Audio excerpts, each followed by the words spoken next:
যারা দেবতা পূজা করে ওরা দুইটা দিক নিয়ে দেবতা পূজা করে, দুই সেন্সে। একটা হলো এই দেবতাগুলি খুদা, তবে বড় খুদা নয়। বড় খুদা হলেন উপরওয়ালা। এরাও উপরওয়ালা মানে না, মানে না, এরাও কয় উপরওয়ালায় জানে। বড় খুদা হইল উপরওয়ালা, আর এই লক্ষ কোটি দেবতাগুলি হলো ছোট ছোট খুদা। নাউজুবিল্লাহি মিন যালিক। এই সেন্সে দেবতা পূজা করে এক। আর একটা হলো এই দেবতাগুলি খুদা নয়, তবে দেবতাগুলি হলো খুদার উপরওয়ালার বন্ধু। নাউজুবিল্লাহি মিন যালিক। কয় আমরা বন্ধুরে উপরওয়ালার বন্ধুরে পূজা হইয়া খুশি হইয়া যাইমু। হাসরের মাঠে যখন বেকায়দায় পড়মু, বিপদে পড়মু, তখন দেবতাগুলিরে কইমু আমরা তো তোরে পূজা হইয়া খুশি হইয়া আনছি, তোর খুদার কাছে, বন্ধুর কাছে তুই সুপারিশ কর। দেবতায় উপরওয়ালার কাছে সুপারিশ করব, আর বন্ধু বন্ধুর সুপারিশকে গ্রহণ কইরা আমরা রে স্বর্গে দিয়া দিব। আমার ভাইজান এই দুই সেন্সে দেবতা পূজা করে। অর্থ দেবতাগুলি খুদা, নাইলে খুদার বন্ধু। এরা যখন দেবতা পূজা করতে গেছে, মনের ভিতরে ধাক্কা মারছে এই 6 জনের, যে এটারে আমরা সৃষ্টিকর্তা বলি, অথচ এটা আমাকে সৃষ্টি করবে দূরের কথা, আমি এমনি হাত দিয়া, মাটি দিয়া, কাদা দিয়া ওরে সৃষ্টি করলাম, সে আমারে সৃষ্টি করলো কই থেকে? কতটা ঠিক না ঠিক? এরপরে মনে মধ্যে ধাক্কা মারছে, আমরা তারে কই খুদার বন্ধু। আরে ও বন্ধু আবার খুদার বন্ধু হয়, উপরওয়ালার বন্ধু হয় কেমনে? ওর তো হিতাহিত কোনো জ্ঞানই নেই। ওরে কেউ লাথি মারলে খবর হয় না, ওর নাকে মুখে যদি কেউ পেশাব কইরা দেয় তবুও তো তার খবর হয় না। এ আবার উপরওয়ালার বন্ধু হয় কিভাবে? এইভাবে মনের ভিতরে ধাক্কা মারতেছে। আরো ধাক্কা মারছে মনের ভিতরে। কয় মানুষের 3.5 দেহের মধ্যে সবচাইতে সম্মানী অঙ্গ হলো তার চেহারা, আর চেহারার মধ্যে সবচাইতে সম্মানী অঙ্গ হলো নাক আর কপাল। চিনছেন নি নিজেরে? চিনেন কোনটা আপনার দামি? নাক আর কপাল। ও দুনিয়ার মানুষ, ও ফুরবদালার মা বোনেরা গো, এই কপালটাকে মৌলায় সৃষ্টি করেছে টিপ দেওয়ার জন্য নয় গো, কপালটারে সৃষ্টি করেছি রে আমি আল্লাহকে সজিদা করার জন্য। আমার ভাই জান, এরা কয় এত সম্মানী অঙ্গ নাক আর কপাল মাটিতে লাগাইয়া দেবতারে পূজা কইরা এত সম্মানই যদি দিলাম, এর চাইতে ঊর্ধ্বের সম্মান আর হইতে পারে না। এজন্য সজিদা একমাত্র আল্লাহকে দেওয়া যায়, আর কাউকে দেওয়া যায় না। রহমানির রহিম।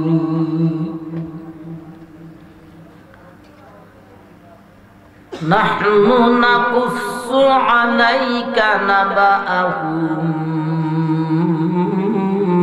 বিল হক ইন্নাকুম ফিতয়াতুন আমানু বিরাব্বিহিম ওয়াজিদনাহুম হুদা। وربطنا على قلوبهم إذ قاموا فقالوا ربنا رب السماوات والأرض لن ندعو من دونه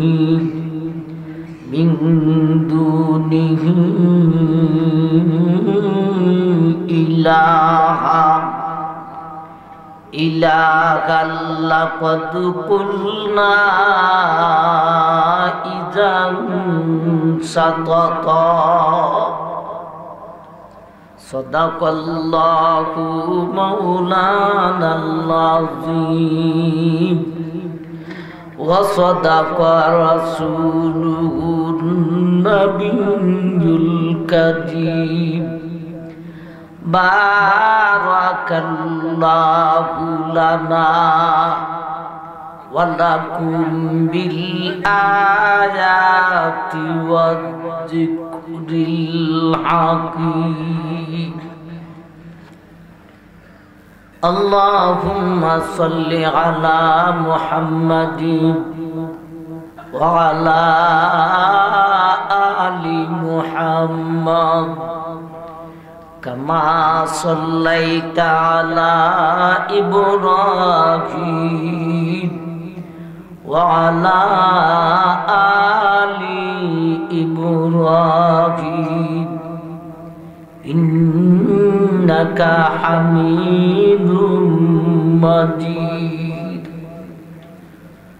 আল্লাহুম্মা বারিক আলা মুহাম্মাদিন ওয়া আলা আলি মুহাম্মাদ কামা বারাকতা আলা ইব্রাহিম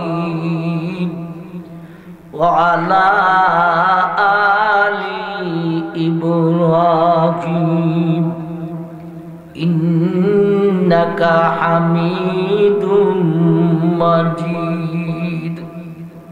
আম্মা শ্রদ্ধেয় জনাব সভাপতি সাহেব, দিগর উলামায়ে কেরাম, মুরব্বিয়ান গেজাম, পর্দানিশীন মা ও বোন, উপস্থিত দিন দরদি সুধী সমাজ, আমার ভাই, আপনাদের নেত্রকোনা পূর্বধলা বিষমপুর খাদিজাতুল কুবরা রাদিয়াল্লাহু তাআলা আনহা আদর্শ মহিলা মাদ্রাসার বার্ষিক ওয়াজ ও দুয়ার মাহফিল। উলামায়ে কেরাম একের পর এক ধারাবাহিক আলোচনা করে আসছেন।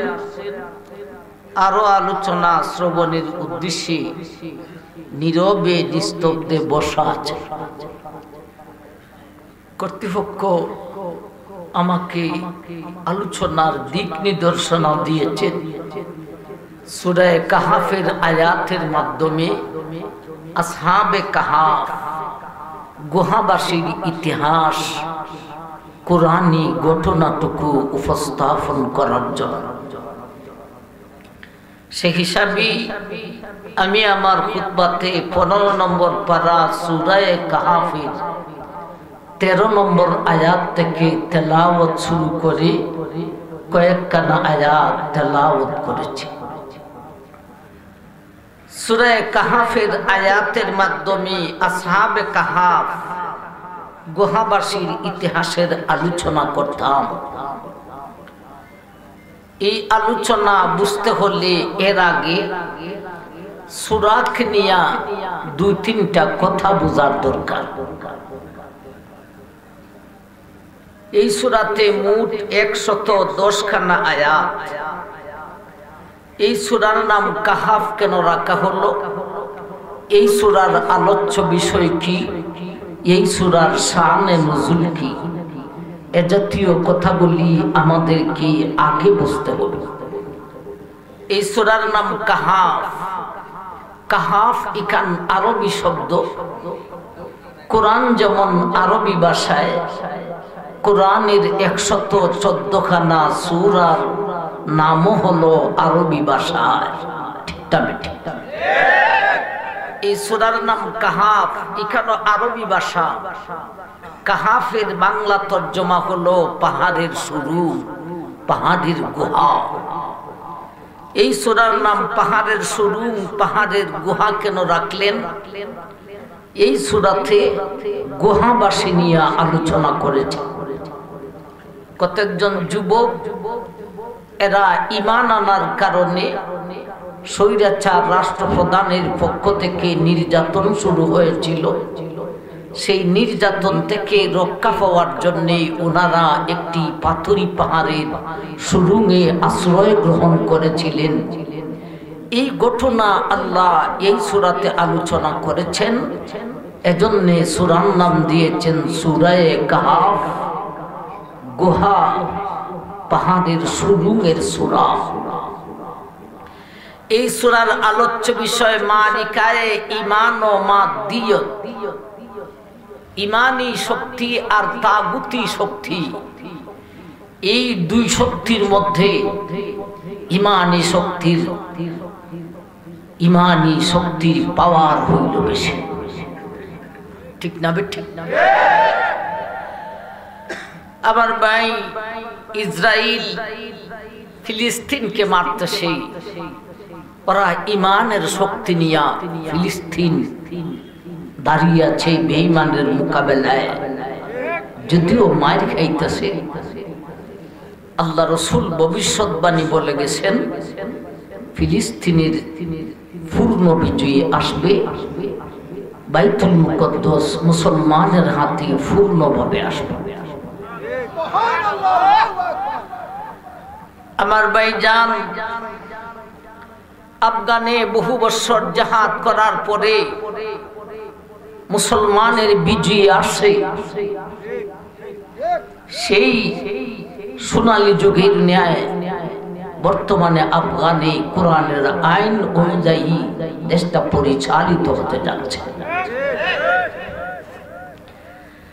এই সূরার আলোচ্য বিষয় মারিকায়ে ঈমান ও মাদদিয়ত, ইমানি শক্তি আর বেঈমানের শক্তি, তাগুতি শক্তি।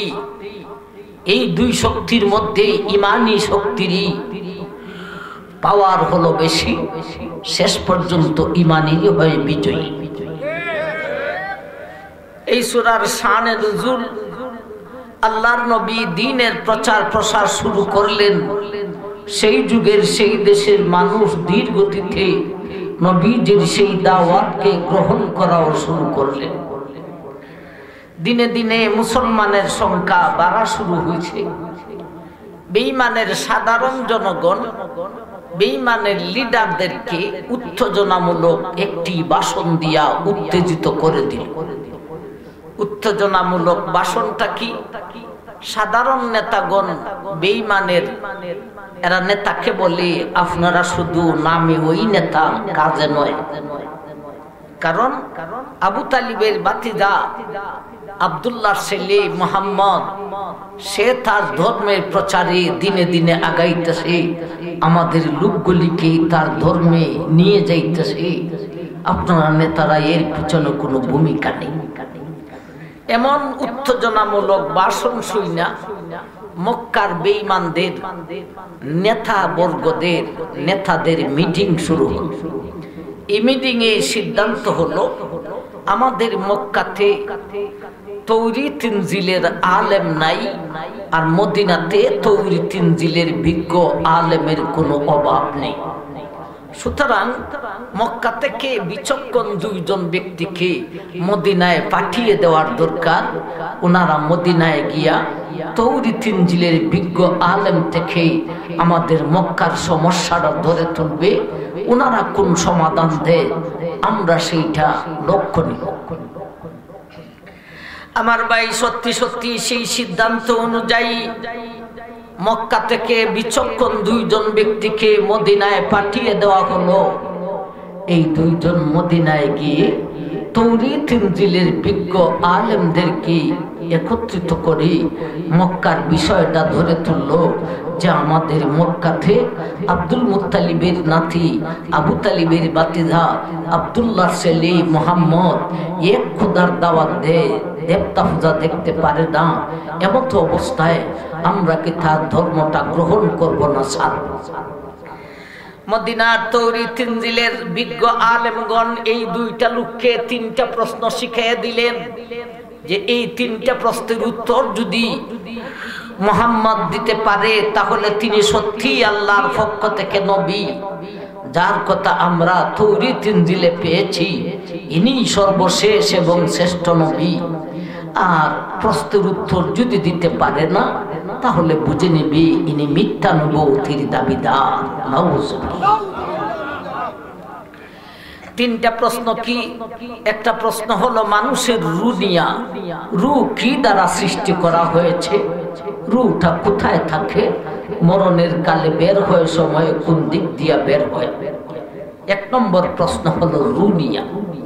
এই প্রশ্নটা এত হার্ড, এত কঠিন, ভাই, মানুষের দেহ কিভাবে সৃষ্টি হয়েছে সম্পূর্ণ আল্লাহর কুদরতের মাধ্যমে হলেও সাবালক পুরুষ আর সাবালিকা নারী কিছু না কিছু বুঝে।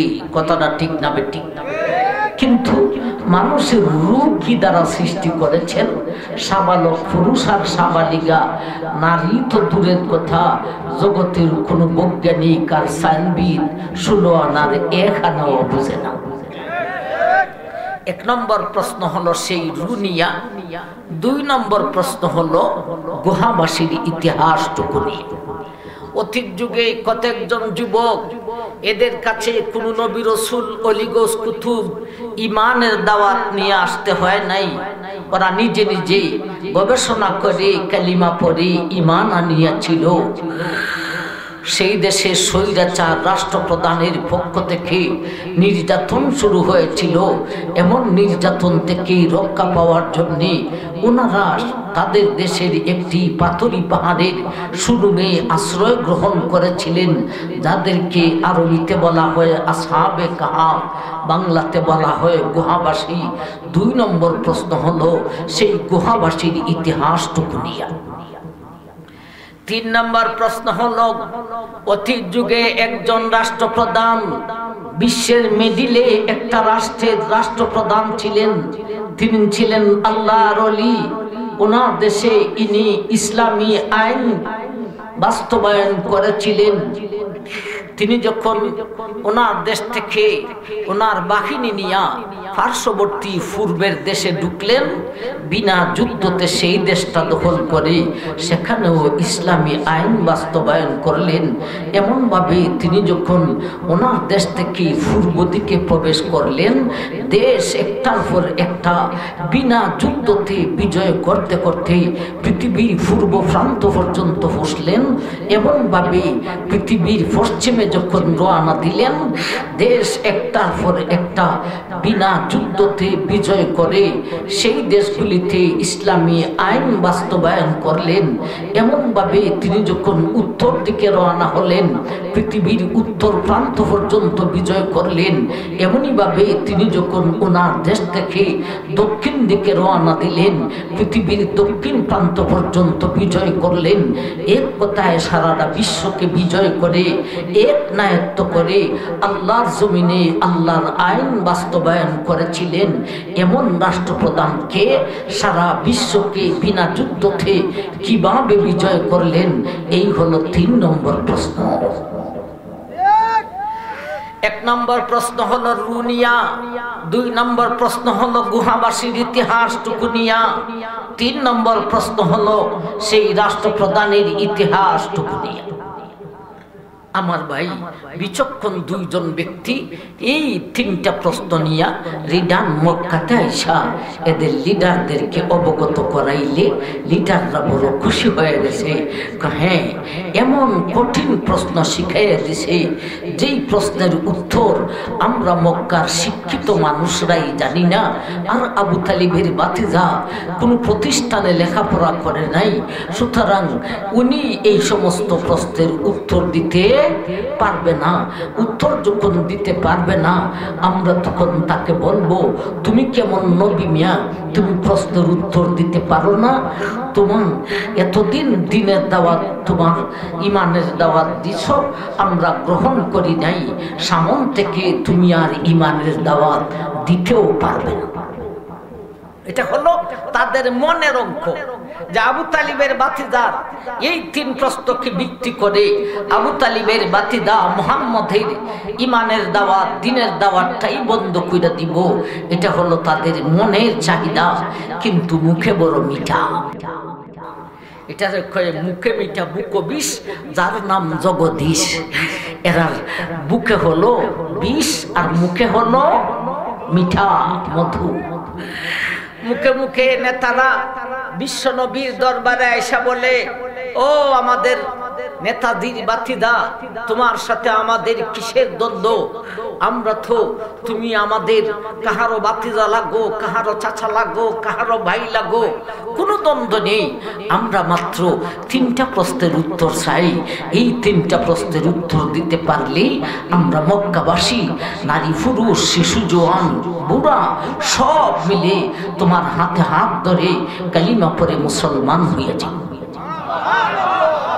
মুখে হলো আমরা ঈমান আনবো, আর বুকে হলো তোমার ঈমানের দাওয়াতি বন্ধ করে দিব। তুমি এরার বুকে হলো এমন প্রশ্নের উত্তর দিতেও পারবে না, আমরা ঈমান আনতেও হবে না, বরঞ্চ তোমার ঈমানের দাওয়াত বন্ধ করে দিব। নবী বলেন, ঠিক আছে, তোমাদের 3টা প্রশ্ন কি? হয় একটা প্রশ্ন হলো মানুষের রূহ নিয়া, আরেকটা প্রশ্ন হলো গুহাবাসীর ইতিহাসটুকু নিয়া, আরেকটা প্রশ্ন হলো সেই রাষ্ট্রপ্রধানের ইতিহাসটুকু নিয়া। নবীজি বললেন, তোমাদের প্রশ্ন শুনলাম, এখন আবারও তোমাদেরকে জিজ্ঞাসা করি, ভালো করে উত্তর দাও।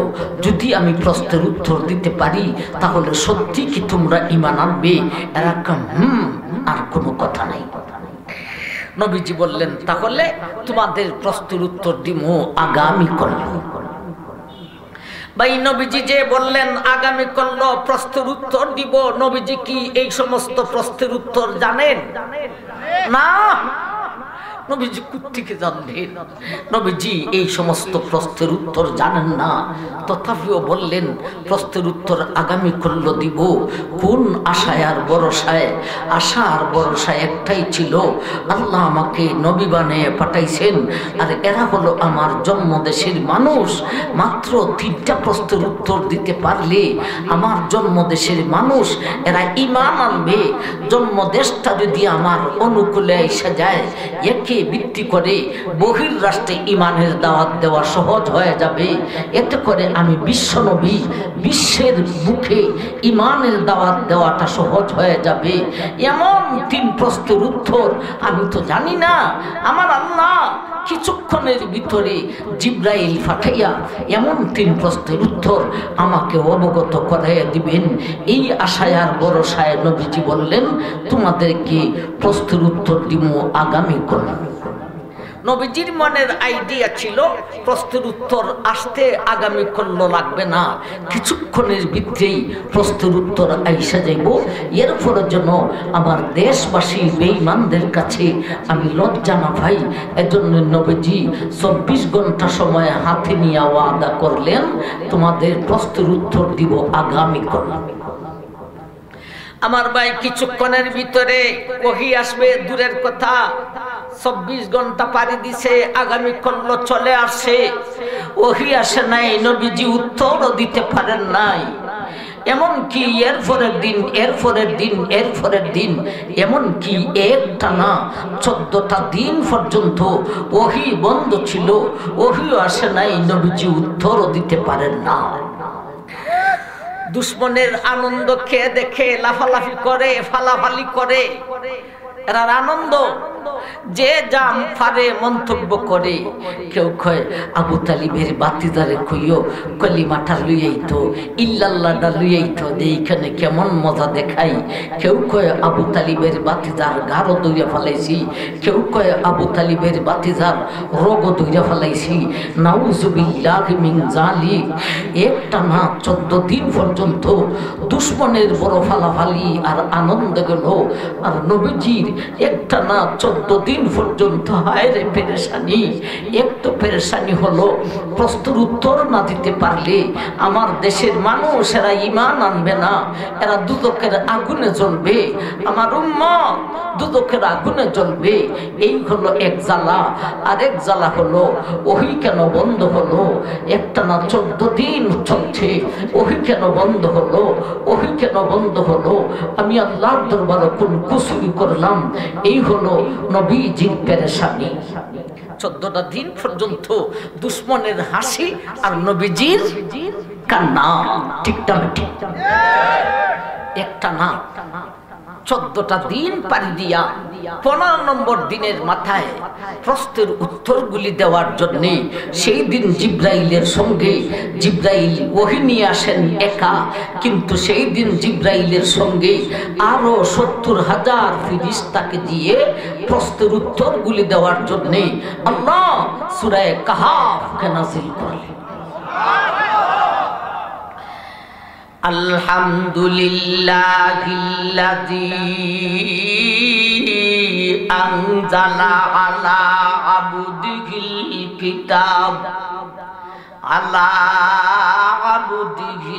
কিতাব ওয়া লাম ইয়াজআল লাহু ইওয়াজা قيما لينذر بأسا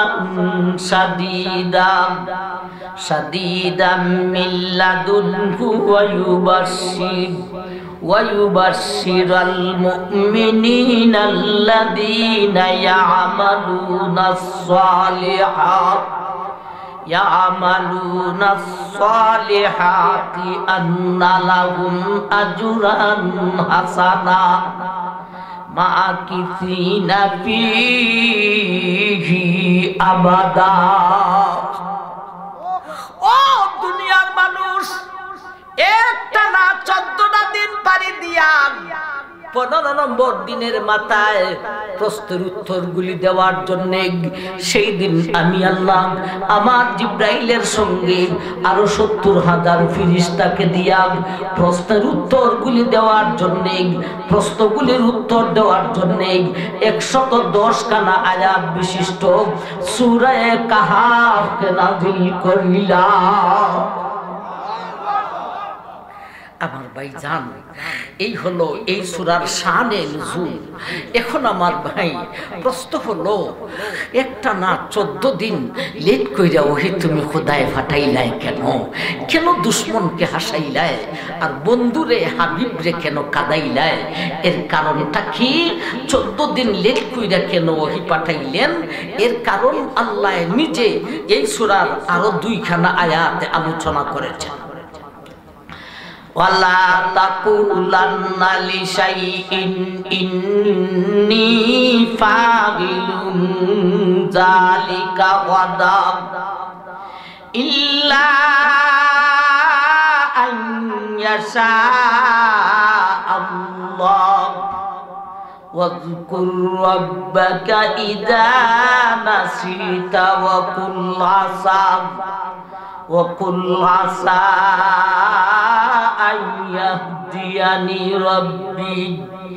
أن يهديني ربي لأقرب من هذا رشدا। ও দুনিয়ার মানুষ, একটানা 14 দিন লেট করিয়া ওহি পাঠাইলাম 2টা সবক দেওয়ার জন্য। আমার হাবিবকে দিব ডাইরেক্ট, আমার হাবিবের উম্মতকে দিব ইনডাইরেক্ট।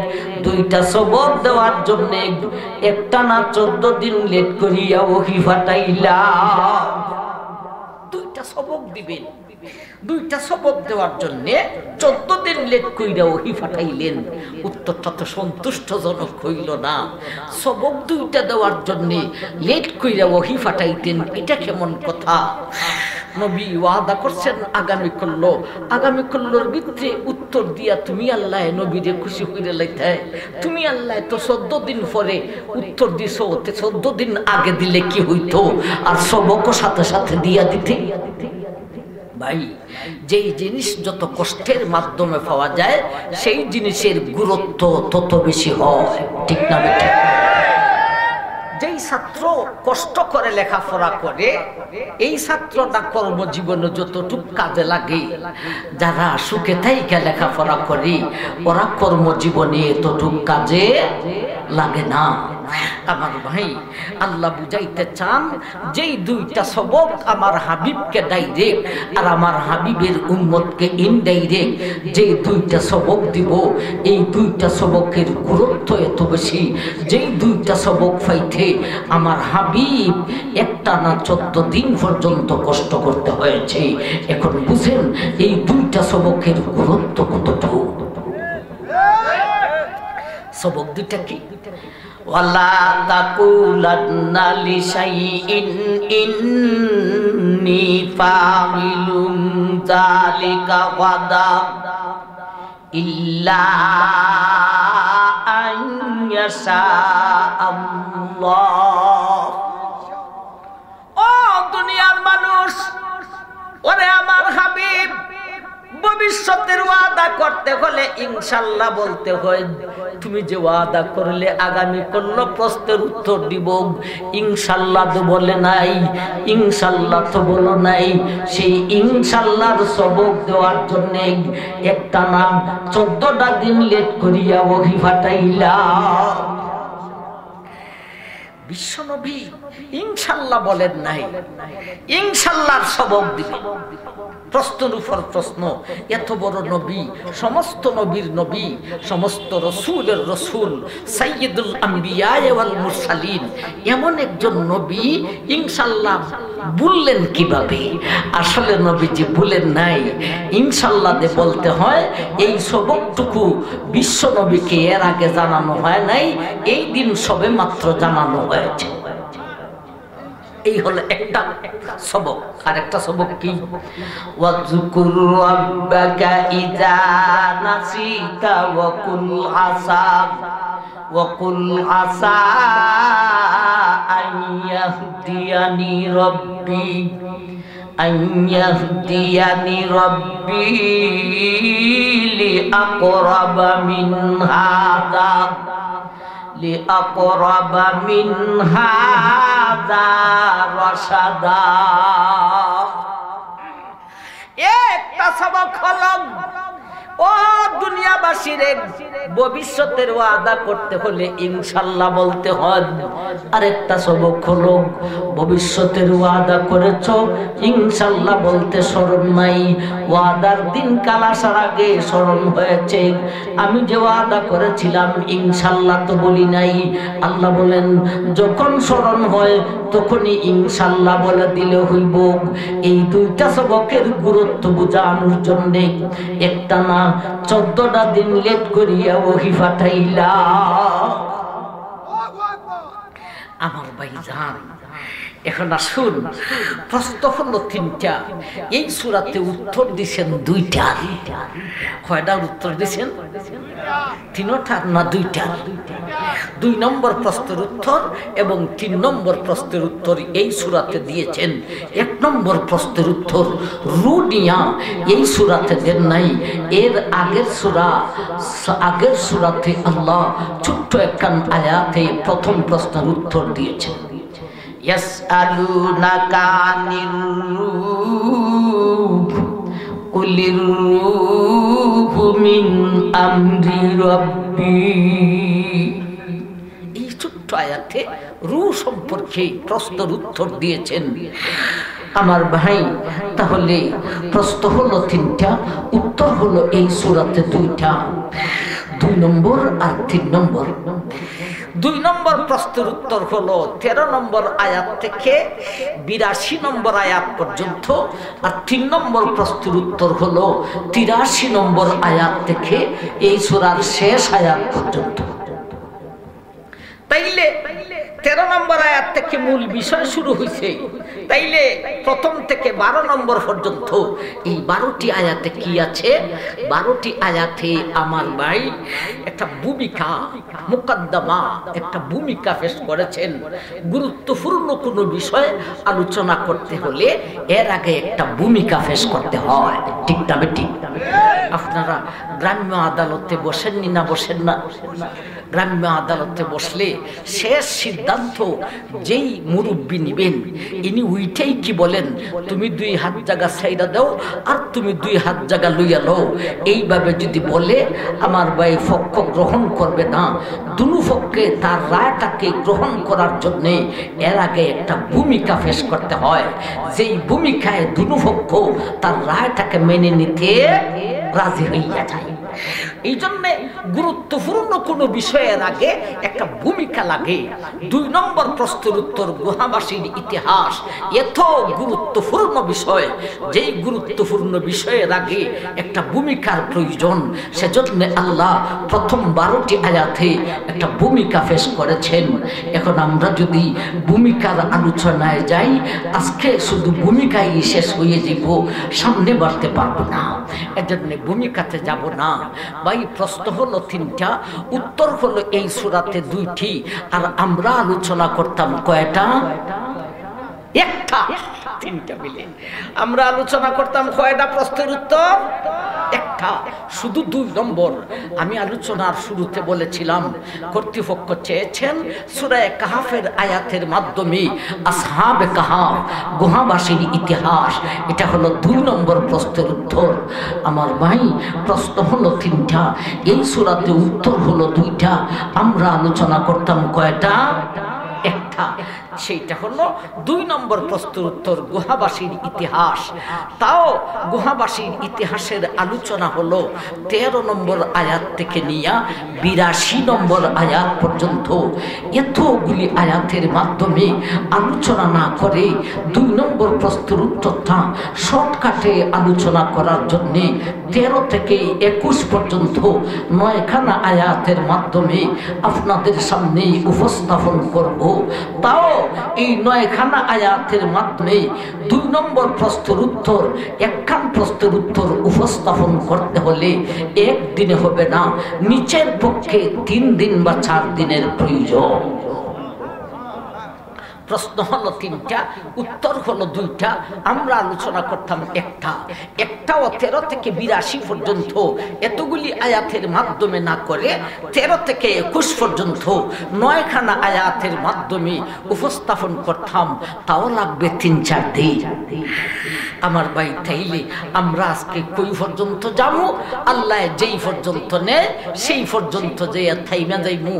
যদি আবার এখানে আসা হয় বা এর আশেপাশে কোথাও আসি, এটা জানেন একমাত্র আল্লাহ। হায়াতে পাবো নি, আপনি দাওয়াত দিবেন নি, আমি দাওয়াত রাখার সুযোগ আসেনি। কথা বুঝাইতেছে না, আইতেছে না। যাই হোক, যদি আবার আসা হয়, আজকে যেখানে শেষ হবে তখন সেইখান থেকে শুরু হবে ইনশাআল্লাহ। আমরা ইনশাআল্লাহ সবক শুনেছি, ইনশাআল্লাহ হই, সবে হই ইনশাআল্লাহ, ইনশাআল্লাহ। এখন আসুন 13 নম্বর আয়াত থেকে গুহাবাসীর ইতিহাসের আলোচনা শুরু হল। নাহনু নাকুসু আলাইকা নাবাআহুম বিল হক ইন্নাহুম ফিতয়াতুন আমানু বিরাব্বিহিম ওয়াজিদনাহুম হুদা। নাহনু নাকুসু আলাইকা নাবাআহুম বিল হক। আল্লাহ বলেন, ও দুনিয়ার মানুষ, বেঈমানেরা আমার নবীর কাছে প্রশ্ন নিয়ে আসলো গুহাবাসীর ইতিহাসটুকু জানার জন্য।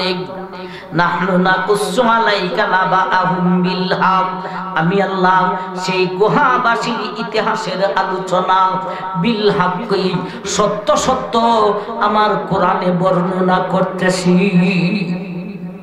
এটা সুবহানাল্লাহ কইতেন। আল্লাহ বলেন, তোমাদের প্রশ্ন 2 নম্বর প্রশ্নের উত্তর সত্য সত্য বিল হক, আমি আমার কোরআনে বর্ণনা করতেছি। এখন কোন সেই বর্ণনা আমরা এখন শুনবো? সন্দেহের কোনো অবকাশ আছে? আল্লাহ বলেন, আমি সত্য সত্য সেই ঘটনাটা বর্ণনা করতেছি হইয়া ওই শুরু করছে। ইন্নাহুম ফিতয়াতুন আমানু বিরাব্বিহিম ওয়াজিদনাহুম হুদা। ইন্নাহুম ফিতয়াতুন, ও দুনিয়ার মানুষ, এরা ছিল কতজন যুবক। ইন্নাহুম ফিতয়াতুন, ফিতয়াতুনের অর্থ হলো যুবক বলেন না, যুবক বুঝেননি আপনারা? ফিতিয়াতুনের অর্থ হলো যুবক।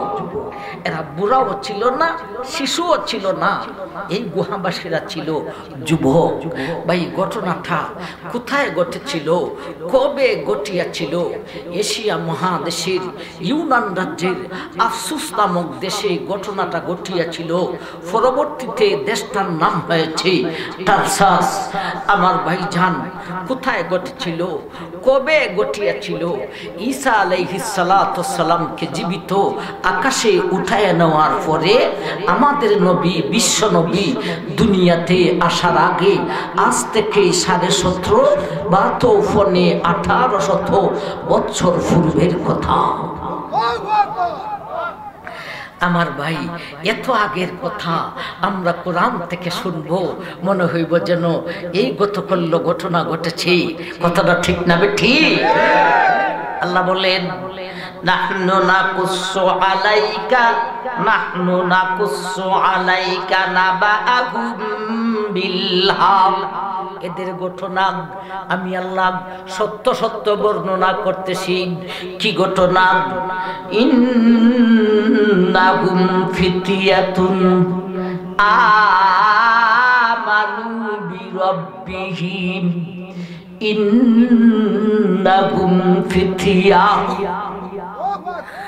এরা ছিল কতজন যুবক। আমার ভাই জান, সেই দেশে ঈসা আলাইহিস সালাতু ওয়াস সালামের ধর্মের প্রচার হচ্ছে কথা ঠিক, কিন্তু দেশবাসী একজনও সেই ঈমানের দাওয়াতকে গ্রহণ করে নাই। এরা এত বোকা ছিল, মানুষের সংখ্যা থেকে দেবতার সংখ্যা বেশি ছিল। নাউজুবিল্লাহ কইতেন না? প্রতিটি মানুষের মাথা পিছে একটা করে দেবতা ছিল। তাইলে মানুষের সমান হইল নি না হইল না? এখন বাড়া শুরু হইব। এখন হলো পারিবারিক দেবতা, সামাজিক দেবতা, গ্রাম্য দেবতা, বাজারিয়া দেবতা, তিমুহুনার দেবতা, চৌরাস্তার দেবতা, রাষ্ট্রীয় দেবতা। মানুষ থেকে বাড়লো নি না বাড়লো না? যেমন দেবতা ছিল বেশি, তেমন ভাবে পূজাও ছিল বেশি। তবে রাষ্ট্রীয় দেবতার পূজা হইত বৎসরে নির্ধারিত একটা তারিখে, বৎসরে নির্ধারিত একটা তারিখে। আমার ভাই জান, আবার রাষ্ট্রীয় দেবতার জন্য একটা পূজাঙ্গন ছিল, সরকারি পূজাঙ্গন। সেই পূজাঙ্গনে পরিষ্কার পরিচ্ছন্ন রাখার জন্যে এবং পূজাঙ্গনের আয় ব্যয়ের হিসাব রাখার জন্যে সেখানে সরকারের পক্ষ থেকে নিয়োগ করা চাকরিজীবীও থাকত। আমার ভাই, সেই দিনটা ছিল সেই দেশের মানুষের জন্যে বড় ঈদের দিন। ছোট ঈদ না বড় ঈদ? যেটা মানুষের পকেট থেকে দেলায় ঈদটা বড় হয়। কথা বুঝা আইছে না আইছে না?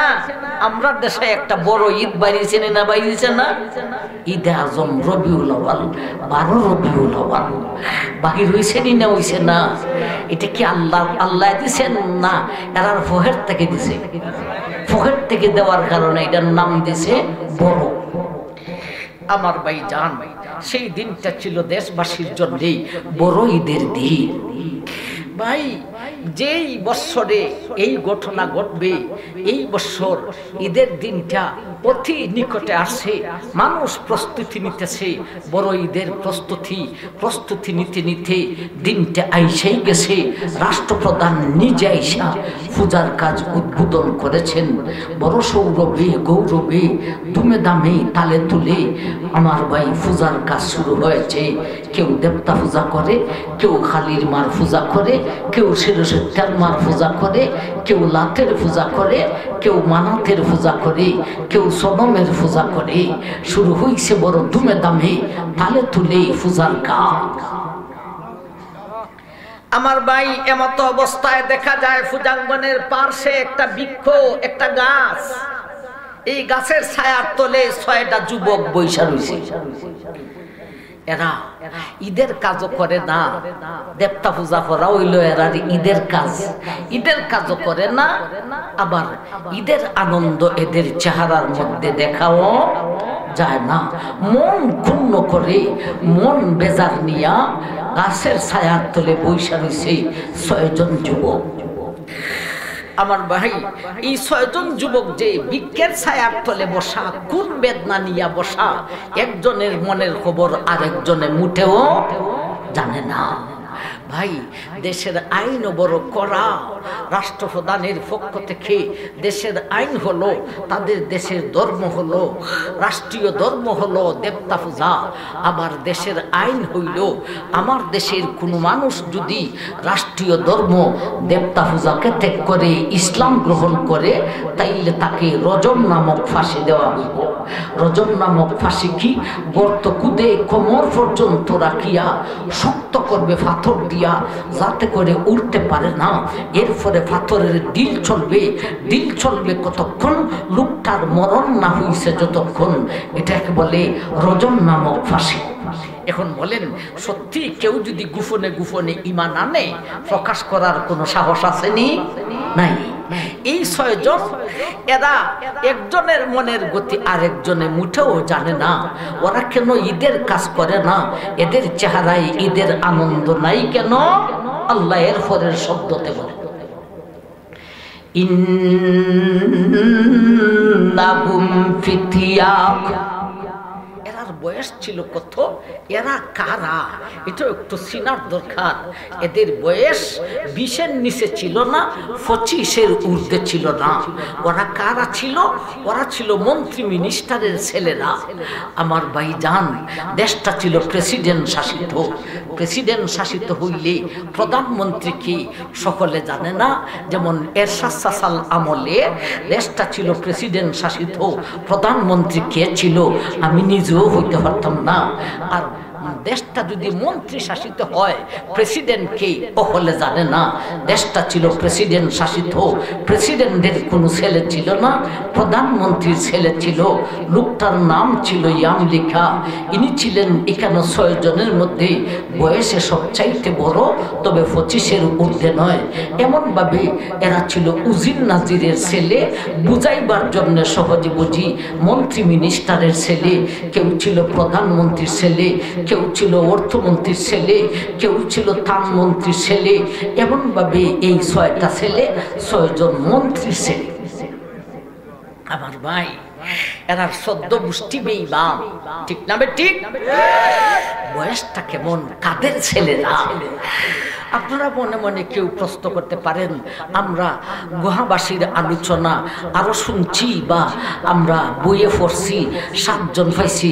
আজকে সিলেটটা মিরপুরি হুজুর 6 জন বলে কেন? আমি দেখাইয়া মিরপুরি না, সিলেটটা মিরপুরি। সিলেটে একটা মিরপুর আছে, ওইখানের মানুষ, ওইখান থেকে নাম পড়ছে মিরপুরি হুজুর। মানুষে মনে করে ঢাকা, আসলে ঢাকা নয়, সিলেট। তবে ঢাকাতেও আমার ঠিকানা হতে যাচ্ছে ইনশাআল্লাহ। দোয়া করবেন আপনারা। আমার ভাই যান, তো আপনারা কইবেন 7 জন আমরা শুনলাম, আজকে 6 জন বলে কেন? আসলে 7 জনই, তবে প্রথমে 6 জন ছিল, পরে একজন জয়েন হইব, পরে একজন যখন জয়েন হইব, এই জয়েন্টে আমরা আজকে যাইতে পারবো না সম্ভবত। এজন্যে বইলা রাখলাম, নাহিলে হানাহানি করবো। সারা জীবন শুনলাম 7 জন, আজকে কেন সিলেটে মিরপুরি হইয়া গেল 6 জন? আমার ভাই যান, এখন আসুন, এই 6 জন গাছের ছায়ার তলে বৈশা রয়েছে। ঈদের কাজও করে না, ঈদের আনন্দ তাদের চেহারায় দেখা যায় না। এর কারণটা কি? এর পরের শব্দতে আল্লাহ বলে, ইন্নাহুম ফিতয়াতুন আমানু বিরাব্বিহিম। ও দুনিয়ার মানুষ, এরা ছিল কত একজন যুবক? এরা ছিল 6 জন যুবক। আমানু বিরাব্বিহিম, এরা এদের রবের প্রতি ঈমান আনিয়াছিল। এরা আল্লাহর উপর ঈমান আনছিল, এদের কাছে কোনো নবী, কোনো রসুল, কোনো ওলি, কোনো গৌস, কোনো কুতুব, কোনো আল্লাহওয়ালা ঈমানের দাওয়াত নিয়ে যাইতে হয় নাই। এরা 6 জন যখন দেবতা পূজা করতে গেছে, দেবতা পূজা করতে গিয়া মনের ভিতরে ধাক্কা মারছে। একজন আরেকজনের মনের গতি মুঠো জানে না, হালত জানে না।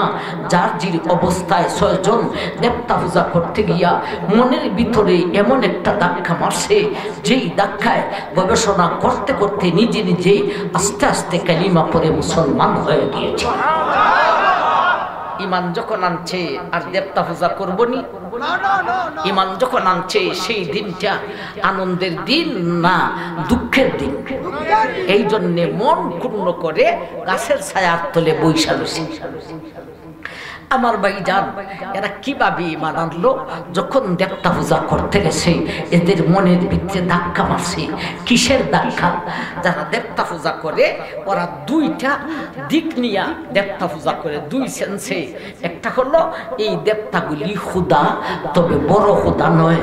বড় খুদা হলেন উপরওয়ালা। এরাও উপরওয়ালা মানে না, মানে না? এরাও কয় উপরওয়ালা জানে। বড় খুদা হইল উপরওয়ালা, আর এই 1,00,000 কোটি দেবতাগুলি হলো ছোট ছোট খুদা। নাউজুবিল্লাহি মিন যালিক। এই সেন্সে দেবতা পূজা করে এক। আর একটা হলো এই দেবতাগুলি খুদা নয়, তবে দেবতাগুলি হলো খুদার উপরওয়ালার বন্ধু। নাউজুবিল্লাহি মিন যালিক। কয় আমরা বন্ধুরে উপরওয়ালার বন্ধুরে পূজা হইয়া খুশি হইয়া যাইমু। হাসরের মাঠে যখন বেকায়দায় পড়মু, বিপদে পড়মু, তখন দেবতাগুলিরে কইমু আমরা তো তোরে পূজা হইয়া খুশি হইয়া আনছি, তোর খুদার কাছে, বন্ধুর কাছে তুই সুপারিশ কর। দেবতায় উপরওয়ালার কাছে সুপারিশ করব, আর বন্ধু বন্ধুর সুপারিশকে গ্রহণ কইরা আমরা রে স্বর্গে দিয়া দিব। আমার ভাইজান, এই 2 সেন্সে দেবতা পূজা করে। হয়তো দেবতাগুলি খুদা, নাইলে খুদার বন্ধু। এরা যখন দেবতা পূজা করতে গেছে মনের ভিতরে ধাক্কা মারছে এই 6 জনের, যে এটারে আমরা সৃষ্টিকর্তা বলি, অথচ এটা আমাকে সৃষ্টি করবে দূরের কথা, আমি এমনি হাত দিয়া, মাটি দিয়া, কাদা দিয়া ওরে সৃষ্টি করলাম, সে আমারে সৃষ্টি করলো কই থেকে? কতটা ঠিক না ঠিক? এরপরে মনের মধ্যে ধাক্কা মারছে, আমরা তারে কই খুদার বন্ধু। আরে ও বন্ধু আবার খুদার বন্ধু হয়, উপরওয়ালার বন্ধু হয় কেমনে? ওর তো হিতাহিত কোনো জ্ঞানই নেই। ওরে কেউ লাথি মারলে খবর হয় না, ওর নাকে মুখে যদি কেউ পেশাব কইরা দেয় তবুও তো তার খবর হয় না। এ আবার উপরওয়ালার বন্ধু হয় কিভাবে? এইভাবে মনের ভিতরে ধাক্কা মারতেছে। আরো ধাক্কা মারছে মনের ভিতরে।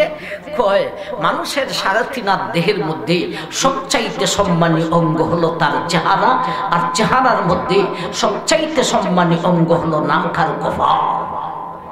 চিনছেন নি নিজেরে? চিনেন কোনটা আপনার দামি? নাক আর কপাল। ও দুনিয়ার মানুষ, ও ফুরবদালার মা বোনেরা গো, এই কপালটাকে মৌলায় সৃষ্টি করেছে টিপ দেওয়ার জন্য গো। কপালটারে সৃষ্টি করেছি রে আমি আল্লাহকে সজিদা করার জন্য।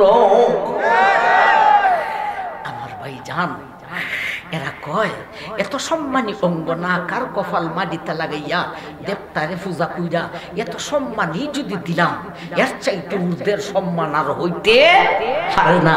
এজন্য সজিদা একমাত্র আল্লাহকে দেওয়া যায়, আর কাউকে দেওয়া যায় না। আমার ভাই জান, এরার মনের ভিতরে ধাক্কা মারছে যে আমরা যদি না কার কপাল মাটিতে লাগাইয়া সজিদা কইরা দেবতারে এত সম্মানই দিলাম, তাইলে পূজার লাস্টে দেবতার ফাঁসাইদা বেন্দা ঢুকাইয়া নদীর মধ্যে সুবা মাইরা ধরে, নদীরে সহজ ভাষায় হয় গান। কথা ঠিক না বে ঠিক? এর থেকে এরাই এই পূজার নাম দিছে গঙ্গা পূজা। গান থেকে আইছে গঙ্গা। গঙ্গা না কার কপাল মাটিতে লাগাইয়া এত সম্মানই যদি দিলাম, তাইলে লাস্টে ফাঁসাইদা বেন্দা ঢুকাইয়া গাঙ্গের মধ্যে কেন সুবা মাইরা ধরলাম? এটি তো বাজে কাচ্চারা, আর কিছুই হতে পারে না। এইভাবে গবেষণা করতে করতে এক পর্যায়ে বলা শুরু করছে, ইন্নী ওয়াজ্জাহতু ওয়াজহিয়া লিল্লাযী ফাতারাস সামাওয়াতি ওয়াল আরদা হানিফা ওয়া মা আনা মিনাল মুশরিকিন।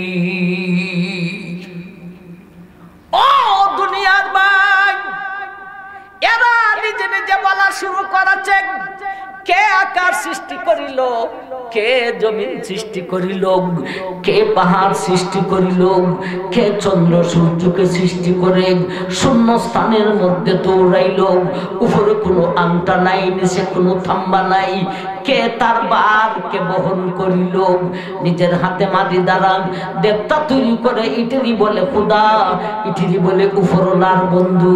নাকার কপাল মাটিতে লাগাইয়া যদি এত সম্মান দিলাম, লাস্টে কেন এত অপমান দিলাম, ইডি বাদে কাজ ছাড়া আর কিছুই হতে পারে না। ইডি কোনোদিন আমাদের প্রভু নন, ইডি প্রভুর বন্ধু নয়। আমার প্রভু হলেন যিনি আসমান জমিনকে সৃষ্টি করেছেন, ইনি আমার আল্লাহ। এমন ভাবে গবেষণা করতে করতে মনে মনে পড়া শুরু করেছে, লা ইলাহা ইল্লাল্লাহু ঈসা রূহুল্লাহ।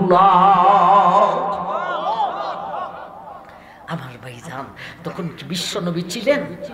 এই জন্য ঈসা এরা মুমিন হয়ে গেছে। জানেন একজনে কি আর একজনের মনের কথা জানে? হ্যাঁ, এটা স্মরণ রাখবেন। যার যেভাবে লাভ, আমার ভাই ইমান যখন আনছে, এখন আর দেবতা পূজাও করে না, ঈদের আনন্দও নাই।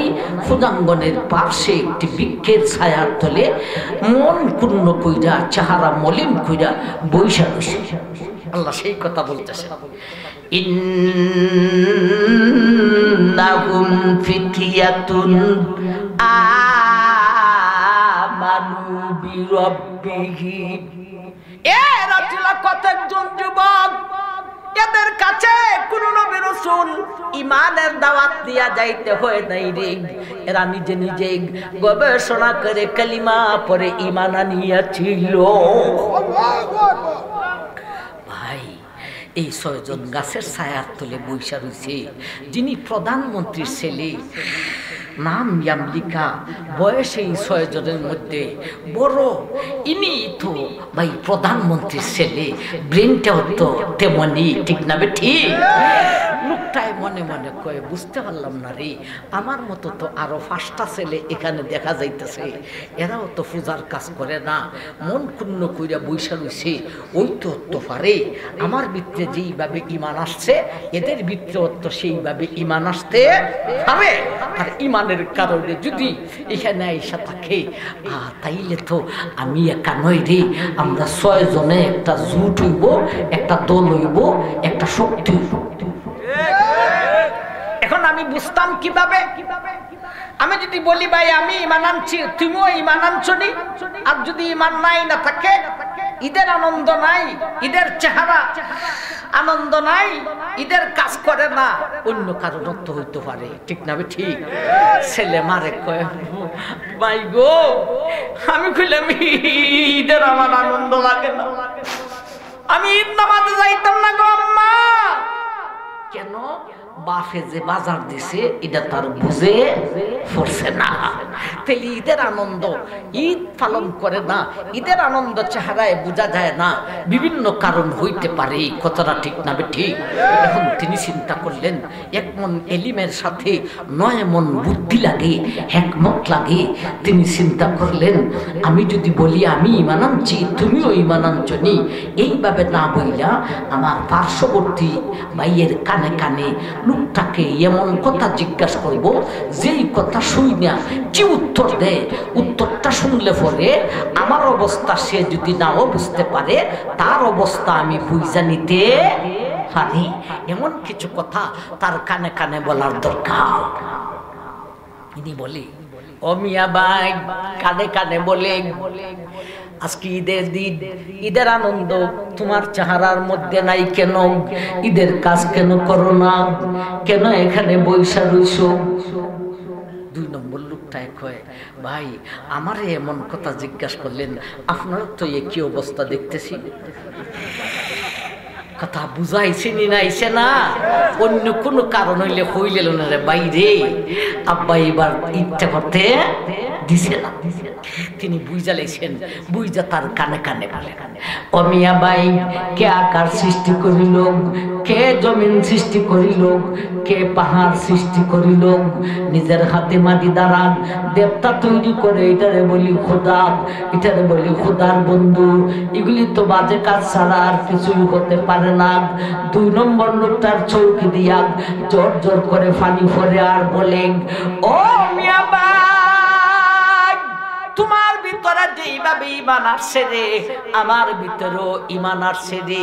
আমি মনে মনে ভেবেছিলাম এই দেশের ভিতরে আমি একা একজন, এতক্ষণে পাইলাম রে প্রাণের সাথে আরেকজন। এখন বলুন ইমানদারের সংখ্যা হইল কত? দুজনে মিলে গেল 3 নম্বরের কাছে একই উত্তর।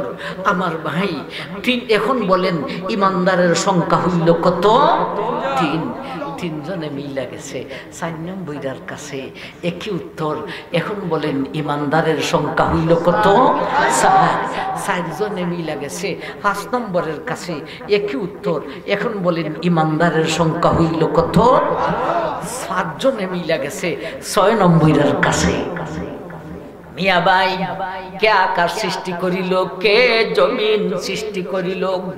6 নম্বর লোকটার চৌকি দিয়া জোর জোর করে ফানি ফরে আর বলে, ভাই রে, তোমাদের ভিতরে যেইভাবে ইমান আসছে আমার ভিতরেও সেইভাবে ইমান আসছে। আমি মনে মনে ভেবেছিলাম এই দেশের ভিতরে আমি একা একজন রে, এতক্ষণে পাইলাম রে প্রাণের সাথে আরো 5 জন। এখন বলুন ইমানদারের সংখ্যা হইল কত? 13 নম্বর আয়াত এখনো শেষ হয় নাই। আল্লাহ সেই কথা, ইন্নাহুম ফিতিয়াতুন আমানু বিরাব্বিহিম। এরা ছিল কতজন যুবক, এরা নিজে নিজে ঈমান আনিয়াছিল, যার কারণে এরা পূজার কাজ করে না রে। এদের চেহারায় সেই দিনটাকে এদের আনন্দ চেহারার মধ্যে বাসায় না রে। এরা বৃক্ষের ছায়ার তলে বসে রয়েছে। 6 জনে একটা জুট হইছে আমার ভাই জান। এখন এরা কয় আমরা এখন ইমানকে প্রকাশ না কইরা লুকাইয়া রাখি, আমরা যার জির বাড়িতেই থাকবো, আর বাড়ির মানুষ ঘরের মানুষ ঘুমায় গেলে পরে অন্ধকার রাতে আমরা লুকাইয়া লুকাইয়া যার যে বাড়িতে ইবাদত বন্দেগী করব। সুবহানাল্লাহ বলতে এইভাবে চলছে। আমার ভাই লুকাইয়া লুকাইয়া ইবাদত বন্দেগী করে। এইভাবে কয়েক বছর গেছে, এরপরে বাসতে হয়ে গেছে।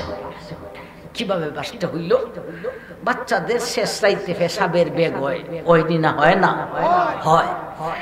বাচ্চায় উইটা দেখা লাইছে বাইয়ায় মুসলমানের মতো রুকু সজিদা করে। মারে কয়, মা গো, বাইয়া তো মুসলমানের মতো এমন এমন করে গো মা। মায় কয়, তাহলে তো চেক করার দরকার। ঘুমায় না। এরপরে রাত্রে আমার ভাই ঘুমের বাহানা দুইটা ফুইরা রয়েছে, দেখে আরে ছেলে তো মুসলমান হয়ে গেছে। এইভাবে প্রকাশ হয়ে গেছে 6 জনে ঈমান আনছে। আমার ভাই জান, প্রকাশ হইয়া সারা দেশের মানুষের কাছে প্রচার হয়ে গেছে, রাষ্ট্রপ্রধানের কাছেও যাইয়া পড়ছে। বুঝাইতেছে নি নাইতেছে না? এখন দেশের আইন কি? রজম নামক ফাঁসি দিব। রাষ্ট্রপ্রধানে এই 6 জনকে রজম নামক ফাঁসি দিব দূরের কথা, এদেরকে ডাইকে কিছু জিজ্ঞাসা করে না। কারণ কি? তফসিরুল আয় লিখেছেন কারণ হলো 2টা। একটা কারণ হলো রাষ্ট্রপ্রধান ছিল মারাত্মক ধরনের অসুস্থ।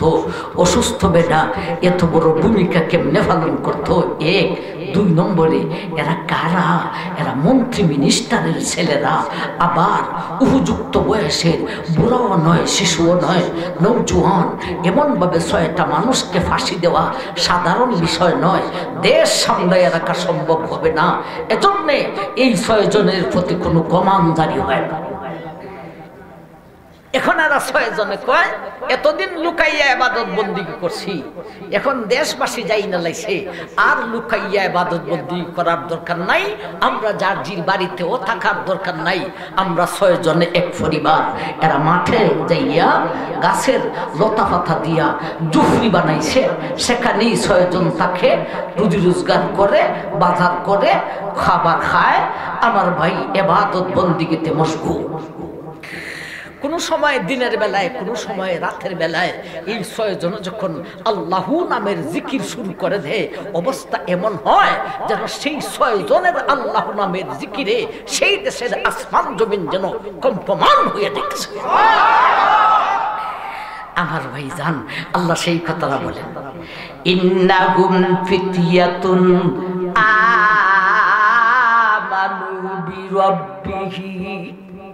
এরা ছিল কতজন যুবক, এরা নিজে নিজে ঈমান আনিয়াছিল, একটানা কয়েক বছর পর্যন্ত লুকাইয়া ইবাদত, এইবারে দেখাইয়া শুরু হইল ইবাদত। ওয়াজিদুনা হুদা। এখান পর্যন্ত আসলে 13 নম্বর আয়াত শেষ হইব। ওয়াজিদুনা হুদা। আল্লাহ বলেন এরা ঈমান আনছিল, আমি আল্লাহ এদের ঈমানের পাওয়ার দিলাম বাড়াইয়া। কেন বাড়াইলাম? কিভাবে বাড়াইলাম?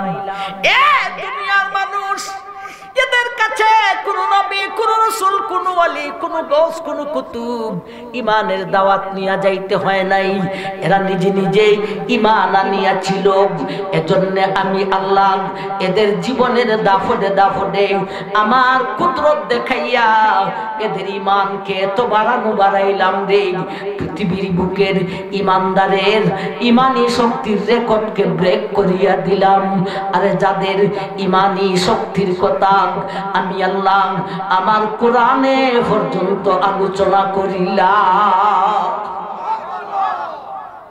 এই হলো 13 নম্বর আয়াত। একবার কোন সুবহানাল্লাহ। যাইতাম কত পর্যন্ত? 21 পর্যন্ত, 9 খানা আয়াত। আসুন এখন 14 নম্বর আয়াতে যাই। কষ্ট হইতেছে? যাইবনি? ওয়ারাবাতনা আলা কুলুবিহিম ইয কামু ফাকালু রাব্বুনা রাব্বুস সামাওয়াতি ওয়াল আরদি লাম নাদউ মিন দুনিহি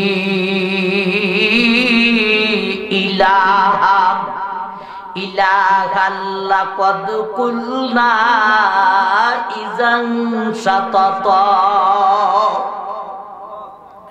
এই হলো 14 নম্বর আয়াত। উঠা বসা করলে ছেড়ে দিব। এই ভাই সবে ওয়াদা করেন, সামনে এত যাইতাম নি, গেলে কিছু সময় তো দিতে হবে। কেউ সবে ওয়াদা করেন, পিছন থেকে ওয়াদা করেন, হাত দেখান, হাত দেখান, ওয়াদা করেন। কেউ উঠবেন? হাতলামা। ওয়াদা ভঙ্গকারীকে আল্লাহ পছন্দ করেন না। ঠিক আছে, লম্বা করব না, আমি নিজেও দুর্বল। কই সিলেট থেকে, হবিগঞ্জ থেকে গাড়ি সাইডে আসছি। গত রাত্রে প্রোগ্রাম ছিল কুমিল্লা দাউদকান্দি থেকে প্রোগ্রাম কইরা আইসা ও বাসায় ফজরের নামাজ পড়ছি, ঘুমাইছি। রাস্তার মধ্যে 2 বার বুবি হয়েছে, ঘুমাইছি, ঘুমে ধরে নাই। আমরা বক্তা মানুষ, মেইন ঘুমই হলো ফজরের নামাজ পড়া ঘুমাই, ইচ্ছা মতো ঘুমাই। এমনও হয় কোনোদিন জোহরের আজান খানো লাগে আর ঘুম ভাঙ্গে, ফজরের নামাজ পড়া চাইলে খাইয়া নাই, নাস্তা যা করুন লাগে, ওষুধ পানি সব সাইরা লাই ফজরের নামাজ পড়া সাইরা নীরবে ঘুম, এটা হলো বক্তার ঘুম। কিন্তু আজকে যেন কি হলো আমি জানি না, সকালেও ঘুম আসে নাই, দুপুরেও ঘুম আসে নাই, এরপরে আবার এত লম্বা রাউন্ড। এর ভিতর দিয়ে আমার ড্রাইভারের শক্ত রোগী হয়ে গেছে, ড্রাইভারকে আনতে পারি নাই, অন্য ব্যবস্থা করতে হয়েছে। আমার ভাই যান, আপনারা আছেন তোমার সাথে, লম্বা করতাম। ওয়ারাবাতনা আলা কুলুবিহিম ইয কামু ফাকালু রব্বুনা রব্বুস সামাওয়াতি ওয়াল আরদি লান নাদউয়া মিন দুনিহি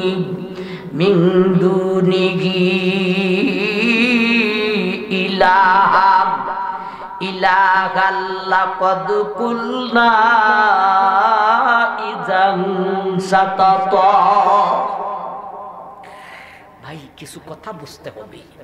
সেই দেশ আফসুস দেশের পার্শ্ববর্তী যে দেশটা ছিল, দেশটার নাম ছিল ফারস্য দেশ। সেই ফারস্য দেশের সম্রাট ছিল জালিম, বেঈমান তো বেঈমান, বড় ফাশান, নমরুদ ফেরাউনের পর্যায়ের ফাশান সম্রাট দেকিয়ানুস। নামটা কি? দেকিয়ানুস। আমার ভাই জান, সে ছিল পরাশক্তি। তার দেশে জনবল ছিল, অস্ত্রের বল ছিল, অর্থের বল ছিল না। অর্থনৈতিক অবস্থা দুর্বল ছিল, কিন্তু আফসোসে জনবল কম, অস্ত্রের বল কম, কিন্তু ধনের বল টিকে ছিল। কুয়েতের মতো ছোট্ট একটা রাষ্ট্র, জনবল কম, অস্ত্রের বল কম, কিন্তু কুয়েতের মুদ্রার বড় ঠেলা। ঠিক না ঠিক? আসেননি আপনারা এলাকার থেকে কুয়েত মুয়েত থাকেননি? আমার ভাই জান, আফসোসটা ছিল অর্থনৈতিক অবস্থা খুব সাঙ্গা। এখন সম্রাট দেকিয়ানুসে শুনতে পাইছে আফসোসের ভিতরে 6টা ছেলে, এরা বিলে ইল্লাল্লাহ মানে দেবতা পূজা করে না, রাষ্ট্রপ্রধান এদের কোনো শাস্তি দেয় না। হে কয় আমি আফসোসটাকে দখল করব। দখল করব কখন? কয় আফসোসের রাষ্ট্রপ্রধান মারাত্মক ধরনের অসুস্থ, যেই দিন মারা যাইব সেই দিনই আমার বাহিনীকে নিয়ে একটা ধাক্কা দিয়েই আফসোসটাকে দখল করে লইব। আফসোসটাকে দখল করব দুইটা উদ্দেশ্যে। একটা হলো আফসোসের অর্থনৈতিক অবস্থা খুব সবল, সুতরাং আফসোসটাকে দখল করতে পারলে আমার জনবল আছে, অস্ত্রের বল আছে, অর্থের বল নাই, অর্থের বল সাঙ্গা হইয়া যাইব। আরেকটা উদ্দেশ্য হলো দেশটাকে দখল করা।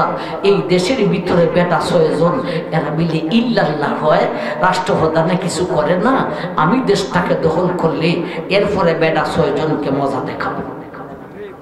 সেই দুই উদ্দেশ্যে আফসোসকে দখল করবে।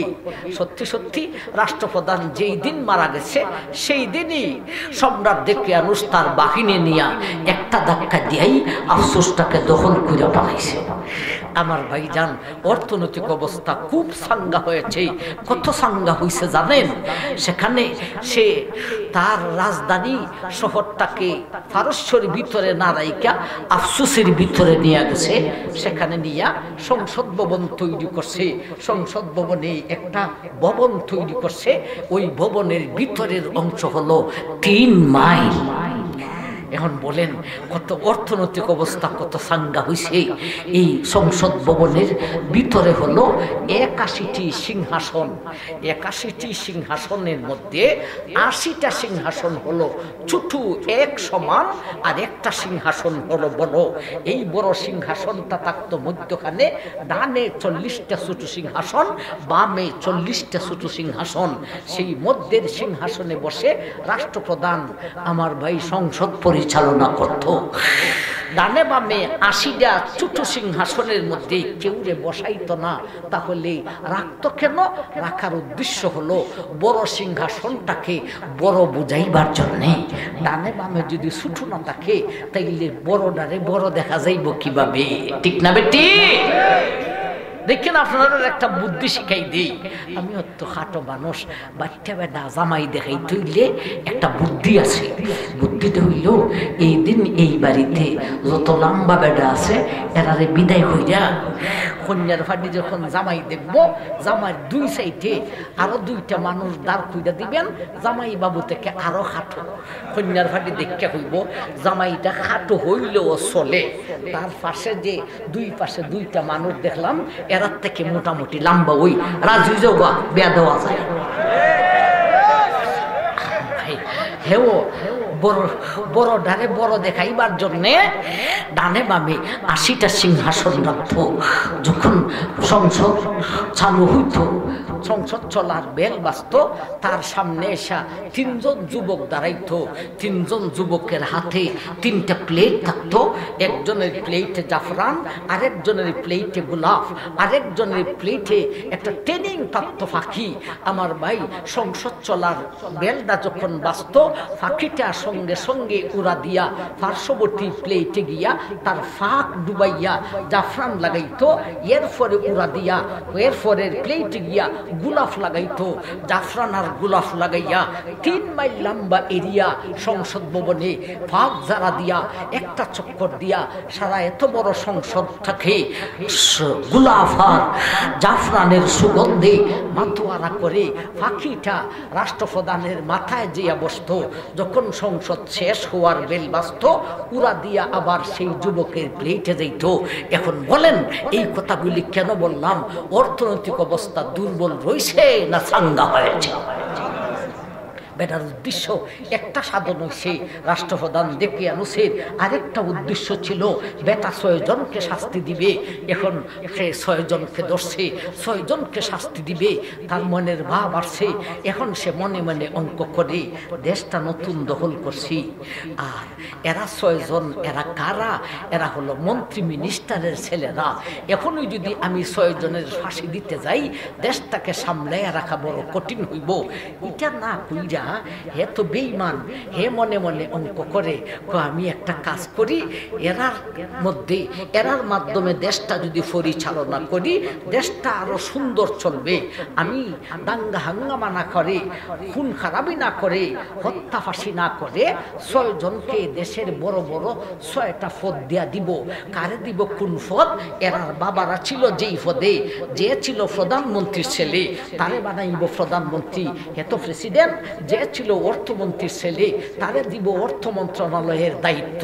এমনভাবে ৬ জনকে ৬টা বড় পদ দিলাইলে এরা পদের লোভে ইমান ছাইড়া দিব, আর এদের মাধ্যমে দেশটাও সুন্দর চলব, ইমানও ছাইড়া দিব। এটা হলো বেঈমানের মনের অঙ্ক। অথচ ইমানদারের মনের অঙ্ক কি? পদের লোভে ইমানদারে ইমান ছাইড়া দে। এ নেত্রকোনার মানুষ, পূর্বদলার মানুষ, এ বিষমপুরের মানুষ, যদি কোনো মুসলমান এমন হয় নামাজ পড়ে না, রোজা রাখে না, সুদ খায়, ঘুষ খায়, তারে যদি বলা হয় তোরে প্রধানমন্ত্রী বানাই দিমু, এ বিষমপুরের বেডা তোরে প্রধানমন্ত্রী বানাই দিমু, তুই ইমান ছাইড়া দে, এই বেনমাজি সুদ খাওয়া মুসলমানরাই বলবো কি তোর প্রধানমন্ত্রিত্ব, তার মধ্যে লাথি মারি ইমান চাওয়া সম্ভব হবে না। এটা তো বেঈমানের অঙ্ক। সে সেই অঙ্ক কইরা ৬ জনরে বড় বড় ৬টা পদ দিয়ে হইলেছে। আল্লাহ উন্নতি করছেনই না করছে না? একটা না কয়েক বছর লুকাইয়া এবাদত, এখন একটা না কয়েক বছর দেখাইয়া এবাদত।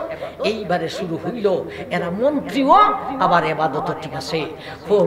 সংসদের ভিতরে ওই নমাজের টাইমে ৬ জন নমাজও দাঁড়ায় যায়, সংসদের ভিতরেই হঠাৎ ৬ জন শুরু করে দেয় লা ইলাহা ইল্লাল্লাহ, লা ইলাহা ইল্লাল্লাহ, লা ইলাহা ইল্লাল্লাহ, ইল্লাল্লাহ।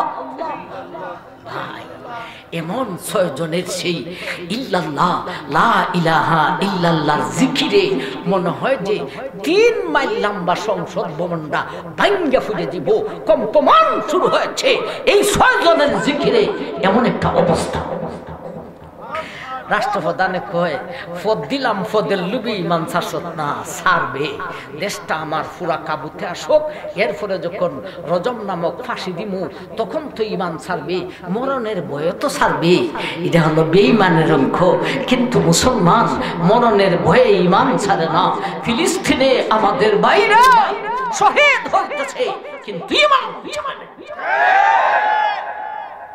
আমার ভাই জান, এখন দেশটা যখন তার পুরা কাবুতে আসছে, এই 6 জনকে একদিন ডাকছে বিশাল জনশূন্য একটা মাঠে, দেশের ভিতরে এলান করে দিছে 6 জনকে নিয়ে কথা হবে। এর ভিতরে হে নিজেও খুদা সাচ্ছে, দেবতারেও সজিদা করতে হয়, এরাও সজিদা করতে হয়। আমার ভাই জান, দেশের মানুষ ভাঙ্গা পড়ছে, চতুর্দিকে বাহিনী, অস্ত্রের জনজনানি। এমন মুহূর্তে 6 জন খালি হাতে, শূন্য হাতে, 6 জনের প্রতি কমান।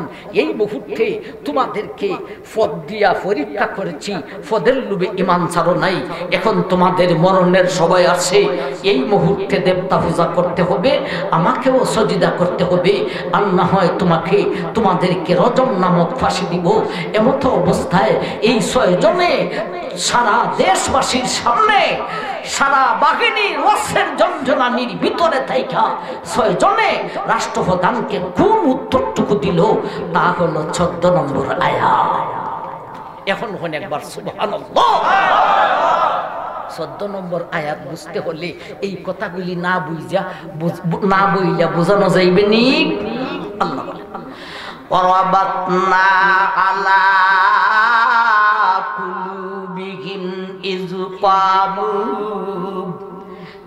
ক্বামু ফাকালু ওয়ারাবাতনা আলা কুলুবিহিম, আমি আল্লাহ এদের দিলটাকে শক্তিশালী করে দিলাম, ইমানটাকে বড় মজবুত করে দিলাম। ইয ক্বামু ফাকালু রব্বুনা রব্বুস সামাওয়াতি ওয়াল আরদ লান নাদুআ মিন দুনিহি ইলাহা লাকাদ কুলনা ইযান শাতাতা। 6 জনে দাঁড়িয়ে বলে, এ রাষ্ট্রপ্রধান, এতদিন বড় বড় ফদ দিয়া পরীক্ষা করেছ, ইমানদার ফদের লোভে ইমান ছাড়ে না রে, এখন মরণের ভয় দেখাইতেছ, মরণের ভয় দেখাইয়া আমাদের ইমান ছাড়া সম্ভব হবে না রে। এ রাষ্ট্রপ্রধান, তোমার যদি মনে চায় আমাদেরকে রজম নামক ফাঁসি দিতে পারো, তোমার যদি মনে চায় আমরা 6 জনকে পদত্যাগ করবে, তাও করতে পারো। তোমার যদি মনে চায় আমরা 6 জনকে আমাদেরকে পদত্যাগ করবে, দেশ ত্যাগ করবে, তাও করতে পারো। তোর যদি মনে চায় আমাদের বুকটারে সিরিয়া কলিজা বাহির করে তোর দাঁত দিয়া সাবাইয়া জিদ মিটাইবে, তাও করতে পারো। যা মনে চায় তা করতে পারো। রব্বুনা রব্বুস সামাওয়াতি ওয়াল আরদ, আমাদের রব হলেন আল্লাহ, যা মনে চায় তা করতে পারো, যেমনি ইচ্ছা তেমনি মারো, ইমান ছাড়া কোনোদিনও সম্ভব হইবে না। আমার ভাই, কি জাতের ইমানদার, কেমন শক্তিশালী ইমানদার। ভাই, আমি একটা কমান্ডারি করলাম, আমরা সবে মিল্লা আপনি কমান্ডা মানলেন না, আপনারে মাইরা লাইলাম, এটা তো সোজা। আপনি খুবেন মানতাম না, মাইরা কতটা ঠিক না ঠিক? এটা হইলো আপনার বাহাদুরি, ঠিক না ঠিক? আমি এখানে ফেল করলাম, আমরা ফেল করলাম বেটা, আমরা কমান্ড মানতে রাজি না, মরতে রাজি। কেউ এখানে ফাঁস করলো রাষ্ট্রপ্রধান না, ফেল হল না। এর ভিতরে লাগছে মানুষের মধ্যে হানাহানি। হ্যাঁ, 6 জনের উত্তর শুনছনি, তাবিলে খুদার ঘরের খুদা 6 জন বেটার সাথেই পারে না। এখন তো রাষ্ট্রপ্রধানের লাগছে খুদাই কেমনে টিকাইতো। এ মনে মনে অঙ্ক কইরা কয়, শোনো, তোমাদেরকে 7 দিন 7 রাতের সময় দিলাম, বুইজা শুইনা উত্তর দিবে। উত্তর ভালো হলে জীবন রক্ষা হবে, পদ রক্ষা হবে। উত্তর যদি ভালো না হয়, পদও থাকবে না, জীবনও থাকবে না। তফসিরুল্লাহ লেখেন আসলে 7 দিন 7 রাতের সময় এরারে দিছে না, হে যে কি করত 7 দিন 7 রাতের সময় লইছে। সময় দিছে না লইছে? লইছে। দিছে না লইছে। আমার ভাই, এই হলো 14 নম্বর আয়াত। এখন আসুন 15তে যাই।